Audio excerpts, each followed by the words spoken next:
Hey guys, Tyler Pensick with Real Life School. I got my brother here. Antonio Guerrero with Remax Fine Properties. And today we are going to be talking about property ownership, tenants, and landlords, and just some incredible stories. I think a lot of people don't like to talk about the highs and lows, but for us, it's like, how else are we going to learn unless we give examples? For sure. So we got some interesting ones and, tough situations with tenants. We understand that building wealth, you need to, it's all in the real estate. Like there's no, we've talked about it many times.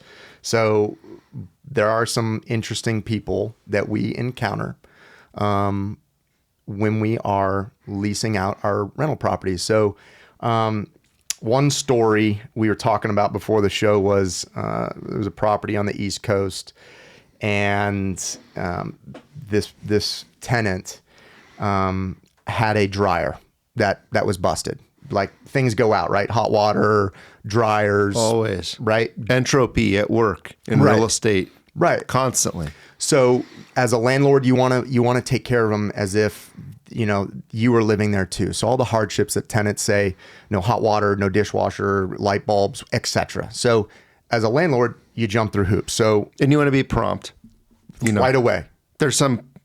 I've heard of stories of companies that are in charge of managing the properties. You can't reach anybody. Yeah. They're overwhelmed. Yeah. They've got dozens, and weeks can go by, which puts the landlord in a violation of their lease and maintaining the property. Right. This particular story, the tenant called me in the morning and says, hey, the dryer's not working, and tried to go through the warranty. No problem, no harm, no foul. But finally it was a sense of urgency. I got to fly back to somewhere very quick.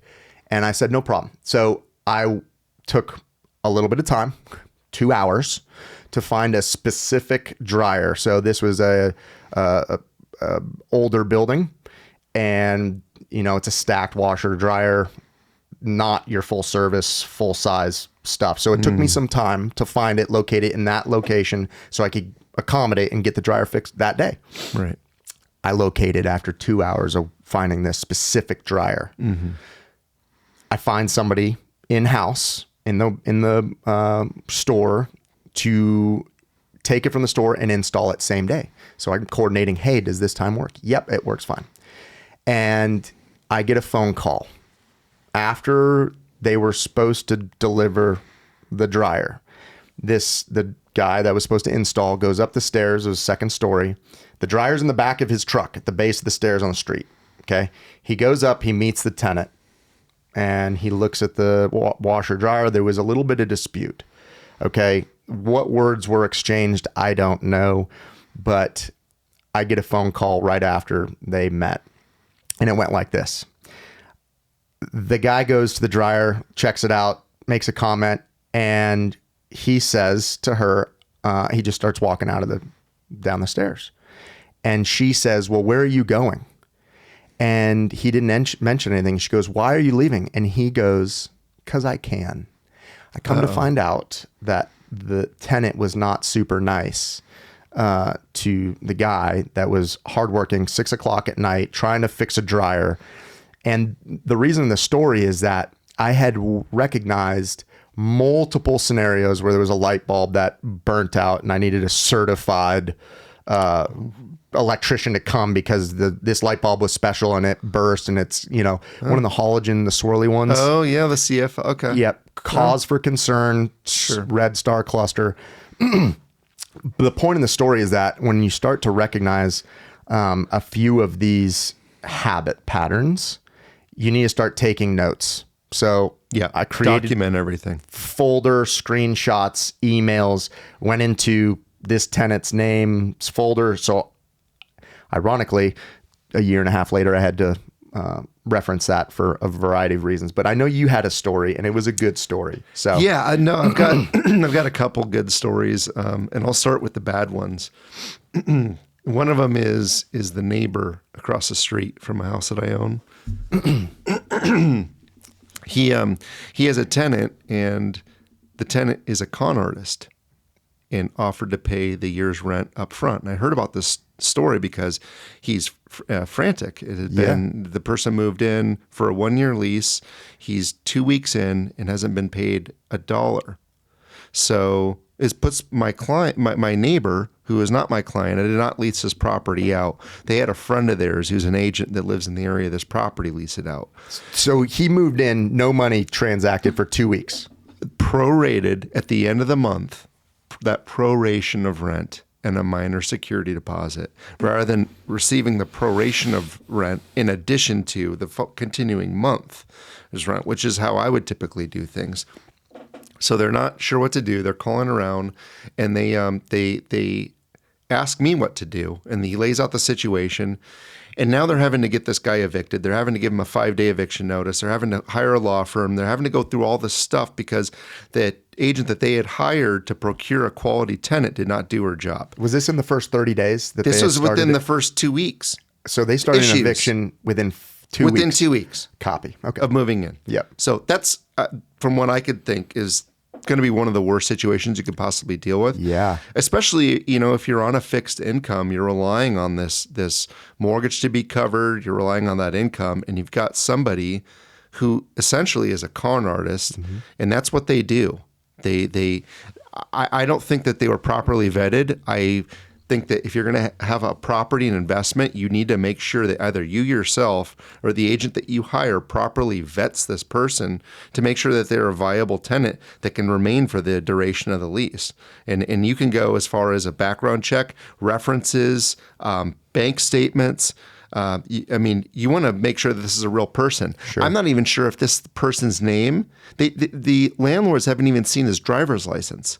Oh. I'm not even sure if that's his real name. Sure. So I tried looking him up after the fact. So what's going to happen is they want me to market the property and properly vet the next tenant once they get this person evicted.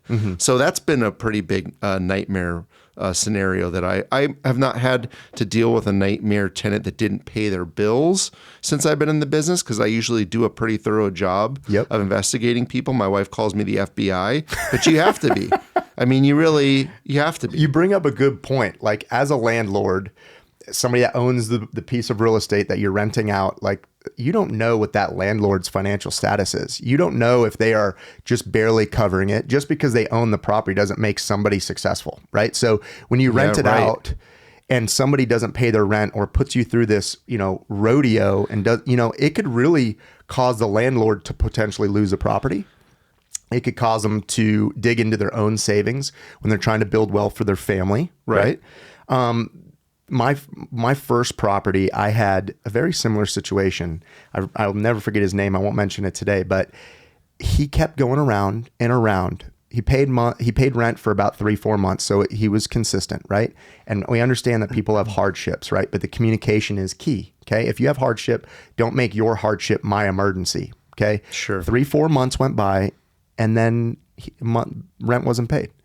And I was trying to get in the Marine Corps at the time, and I'm thinking, I don't know what this devastation is going to cause me, or if it's going to foul my credit check or something like that. I just didn't know. Right. Okay. 30 days goes by with no payment, but multiple emails like, hey, I'm getting paid on this. I'm sorry, I'm late. I'll pay you an extra. I don't know if it was an extra $100 or something like that. It was full of empty promises. So after 30 days grace period, because like we understand, if you're communicating, we understand people go through hardships, right? Just communicate with the landlord. Sure. You can work that out. I did that on another commercial property during the 2020s, right? Hardship. Yeah. And everybody knows what happened in 2020. Sure. So the tenant reached out and said, hey, we need to do something here because I'm shut down. I said, dude, no problem. You don't have to pay today, but when we circle back up, no interest, but you will satisfy the agreement that we had, but you don't have to pay me today. You don't have to pay me for the next 2-3 months, but that will roll as a balance with no interest. You have to do it back, right? There's something to be said about being proactive and just communicating. Right. I mean, picking up the phone, sending a text or an email. Yeah. Which brings me to the point that we talked about documenting everything, but I typically, unless I really know the person, I typically won't have a phone call if I'm getting red flags. Great point. I'll want everything through text message or emails, because sometimes you just have to assume the worst. Right. And this brings me to another point. In addition to the thorough vetting of your tenants, you also, in my opinion, I like to meet with people, or at least have a conversation with them. Face to face. Because that tells me a lot being in the business for a long time, having dealt with the highs and lows, it's very telling as to what you're going to be kind of dealing with. Yeah. I mean, let's say the person checks out great on paper, but what if they're outrageously high maintenance? Yeah. Like kind of like this light bulb issue, Yeah. right? What if they're wealthy, and that's great, that's good, a good tenant to have, they can afford the rent. Sure. But what if they're outrageously high maintenance and they're blowing you up every day? Yeah. Electrical outlet. Hey, the outlet doesn't work. Well, there's a GFI outlet. Yeah, GFI outlet. Why don't you just hit reset and test? They didn't do that. So we had to schedule somebody to come out because you're cross state. So that's $150 when you could have just, and It's probably $300 now. But. probably, right? I mean, simple things as a landlord, try and troubleshoot on your own before you're spending money to, do a simple fix. But you get somebody that's in there that's not paying rent, try as a landlord to work with them before it just goes to legal. That one guy that I was telling you about who didn't pay rent, and there's communication. Eventually I had to schedule a police officer escort to hand deliver an eviction notice. And that was mid 2000s when people were going through some hardships. But sure. Hey, the communication is key with your tenant. That happens. I wanted to touch on something else too. I have been in the situation where I've been trying to sell a home and the landlord's broke. The landlord is in arrears on their mortgage payments. Oh, good point. The landlord can't afford the landscaper. There's 2-foot weeds in the front of the house. Yes. The landlord spent the tenant's rent and security deposit. You got active roof leaks, all these situations, and I'm there trying to cover and trying to sell a home for top dollar. Yeah. And I've got the tenants asking me what's going on and a non-responsive landlord. So, advice to tenants too. I mean, it used to be back in the mid 2000s that sometimes the tenants would want to see a current mortgage statement or something of that effect. Love it. Showing that the home is not going to be foreclosed on, because we went through that from 2008 to 2012. I mean, a lot of tenants were evicted, or the locks were changed on them, and they didn't have any recourse. I mean, they were trying to track their security deposit. Yeah, it was the bank that had foreclosed on them, not the tenant that locked them out. The tenant was taking the rents. The landlord was taking and living on the rents. The landlord, and then the home sold at the auction block, and the investor didn't know any better. They wouldn't change the locks. The tenant didn't know because they were making their payment. Right. Yeah. So something else. Just another thing. You want to build a relationship with your tenants. I mean, you're providing a service in a sense, right? You're providing a place for them to live, and it's kind of a partnership. You want to trust the person that's living in your property. Totally. So meeting face to face, building a relationship, understanding who they are. You don't know what's going to happen next year. The point of this is to vet your tenants well. Yeah, to vet your landlords well too, on the other side of it too. Goes full circle. I mean, there is a business element, of course, but there's also a personal element. Yeah. And to me, I mean, one of the biggest benefits, aside from, building wealth, is once your necessities are taken care of, it's really all about people and interacting with them. And I think it's kind of cool, and having these properties as a platform to meet and interact with people that you otherwise wouldn't get to know at all. Right. And that works for both sides, the landlords and the tenants. Right. There's plenty of situations where you may have a potential tenant and it leads into a house being sold to them, right? That's a stepping stone. We talked about on another old podcast, but the cycle of real estate and the American dream is to start out in a rental, build up the down payment potentially into a single family or condo, et cetera. So you have pride of ownership, but you don't want to, what was I trying to say? You just made me think of one point, and that is, a really good story. And that is the property that you own that I leased out, and the current tenant, when he walked through the door, I could tell this guy, we want to keep him. Yeah, I remember you telling me that. And he told me, he's former military, he's a retired police officer from another state. Yep. And I could just tell from talking to him, I said, we don't want to let this guy go. No. And the guy told me, he goes, I'm very loyal. He goes, and I like this house very much. Yeah. And I don't want to even go to my other appointments. Yeah. Because he liked the fit. Yeah. And now he's purchasing something, and he's turning into a friend. The three of us will get coffee for sure. There'll be lots of interesting stories there to be told. And he's super proactive. Sure. He's on it. He'll pay his rent early. Yep. I mean, that's a really good guy. For sure. Take care of them. The whole point of that, I think, was build relationships with good people, because you don't know what it's going to lead to. Yes, hardships take place. talk about it, figure it out, but try to avoid, at the best case, is if you start to sniff these weird asinine things, just start documenting it and then try and work to a conclusion. So the landlord is not out of pocket, and then the tenant is also not put in a position, because they're vulnerable. It's not their home. You don't know what they're dealing with. Takeaway on that: you brought up, you're trying to sell a property, and the landlord didn't have the funds. Right. Okay. A key takeaway here is you want to seclude everybody's financial status, because you don't want the landlord to think, or the tenant to think, hey, my landlord isn't in a position to actually take care of me.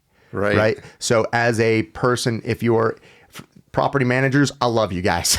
I love you guys. You are the broker between landlord and tenant. If you are a landlord and have tenants and you self-manage, try and avoid your financial status. You don't want to let them know basically how much you have, what your wealth is, because you don't want anybody, until you truly get to know them, you don't want anybody to take advantage of you. You know what I mean? You might see it as an opportunity too. I think there's just a balance. I don't necessarily think it's relevant either. I mean, you want the tenant to know that the property, that you have the funds to take care of anything if it breaks. Yeah. But you don't want to come rolling in like, look at me. Yeah. Or, driving your Bentley to go and meet them. And then sure. They see it as an opportunity. You just never know. Yeah. I mean, I had somebody that I worked with who was very successful, owned multiple businesses. She was in real estate, and she was almost like a target. Oh, yeah. I mean, so people sniff that out. I mean, right. everybody is trying to succeed, and everybody is giving it the best that they have. But when you show up, stereotype for a second, you show up to rent a condo and you're driving a $500,000 Ferrari, that may be potentially an issue unless you've built the relationship and said, hey, this is a car guy, maybe I'll bring it around. The point is, as a landlord, don't flaunt what you have. You don't know who you're renting to. Be kind, be courteous. If you experience somebody that you sniff out a con artist, or you sniff out somebody that's trying to take advantage of the situation, the whole moral of this podcast is we want you to document. We want you to make a folder on your desktop. We want you to save the emails, the texts, and everything like that. And avoid pitfalls. Have an expert working it for you unless you're handling it yourself. Sure. To me, there's no substitute for experience. Before I forget it, there's another funny story. It's kind of a bad story that I wanted to share. I had tenants a few years ago. They were great on paper. I met them in person, really nice people, but they hadn't seen the home before they leased it. And their expectations, I would say, were unrealistic. Okay. And after I ended up letting them out of the lease, and I Googled where their primary residence was, which was this super incredible 20-foot high ceilings, high-rise condo on the West Coast somewhere. Yeah. That was multi-million dollars for one single condo. And I get a call late at night, and the wife has discovered that a cricket got into the house. She's crying. She's wailing in the background. I'm on the phone with the husband. She's wailing in the background to go, I don't know what this thing is. They're not from Arizona. They go, I don't know if it's a grasshopper or what it is. We just can't stay here because a cricket had gotten into the house. Yeah. I don't know if they let the door open or what it was. So, I would say that was a learning experience. And now I kind of, when I vet people, I take that into consideration, and I'll just outright ask them, how high maintenance are you going to be? What are we looking at? This is so that the expectations are met. That's a technique. We just want to know, like, what are you, we're in the desert. If you leave a door or a window open, an insect might fly in here. Yeah. So, and it's not from something out of Jurassic Park. It's going to be okay. It wasn't a pterodactyl. No, we haven't seen those since Hawaii in early 2000s, when Jurassic Park came out. Yeah. And that was made up, by the way. Yeah, that was CGI. Yeah, CGI, not real. No.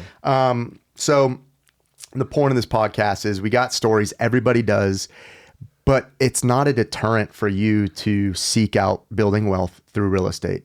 We're just talking about vetting your tenants, ensuring that you're dealing with some, incredible people, right? It may be a stepping stone. It may be their first step towards buying their own home. Okay, so building that relationship with them, creating that partnership. I mean, you don't know where the relationship's going to go after that. No, right? and you're making new stories every single day. Yeah. And hopefully you want to avoid the bad stories and create good stories. Right. And it's all about people and relationships for me. I think like I said, once the necessities are met in your life, you start to shift the focus on other things. And to me, what's more important are interactions with people and relationships there. 100%. So, if you can keep things on the up and up, and be a proactive landlord, be a cautious tenant, then I think that's a step in the right direction. And not necessarily that you want to be paranoid, but you just want to be looking out for your own interests too. 100%. And then if you're really a sincere landlord, you're going to look out for the interests of your tenants. You're not going to want them there in a place where the AC doesn't work, or they don't have hot water, or something's broken. Pretend as if you're going to be living in the same situation that they are. Or if your mom is. Right. Yeah, that's a good kind standard. of a good rule of thumb to follow, I think. That's a good standard. Well, we're both mentors on reallifeschool.com. The whole purpose of this Real Life School is to be able to link you with people that have been there and done it. If you find that Antonio's stories were helpful, or you're caught in the same situation, reach out to him. Right. He's been there, he's done it. And same thing with me. I got plenty of other stories, and we'll share, in the future here. But this podcast wouldn't be made if it wasn't for Antonio with Remax Fine Properties. Thank you guys for sponsoring this podcast. Diligent Entertainment. If you don't know who they are, they're the reason why we make this production here. Incredible team and product, and just incredible service. And then lastly, reallifeschool.com, founder here. And we look forward to talking to you guys one-on-one with whatever situation that you're dealing with, where you're thinking about buying your own investment property or your own first primary residence. We both are mentors, and we live it, we love it, and we look forward to talking to you guys one-on-one in the future. Thank you guys for watching. Bye.